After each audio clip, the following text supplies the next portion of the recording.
Voici les futures loges des 1400 marionnettes de Thônes. Opération délicate aujourd'hui, effectuer un trou dans ce mur classé, âgé de plus de 300 ans. Il faut aller doucement parce qu'on ne sait pas ce qu'il y a derrière. Comme c'est un mur très ancien, qu'on a 3 différents murs dedans, il faut faire un peu attention. Le trou qu'on vient de réaliser, c'est vraiment juste à l'arrière de la scène du théâtre, donc ce qui permettra vraiment aux marionnettistes d'avoir un recul, de pouvoir amener les marionnettes et les décors avec plus de facilité et plus d'aisance, parce que pour l'instant, ils sont vraiment dans un espace qui est très confiné, donc ça va leur amener vraiment beaucoup plus de confort pour les présentations. Des représentations qui ne se sont pas arrêtées le temps des travaux.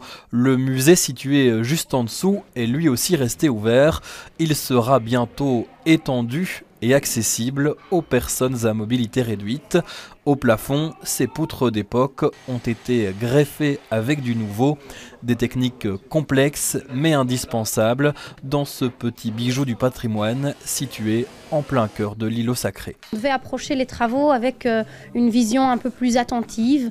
On a eu vraiment des directives de la direction des monuments et sites, donc le site est d'intérêt patrimonial et on a un mur classé.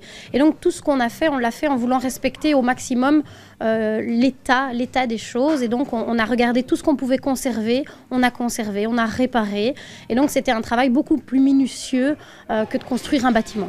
Coût des travaux 1 300 000 €. Ils termineront à la fin de l'été. Le théâtre de Thônes version étendue ouvrira au public quelques semaines plus tard, le temps d'habituer les marionnettes à leurs nouvelles coulisses.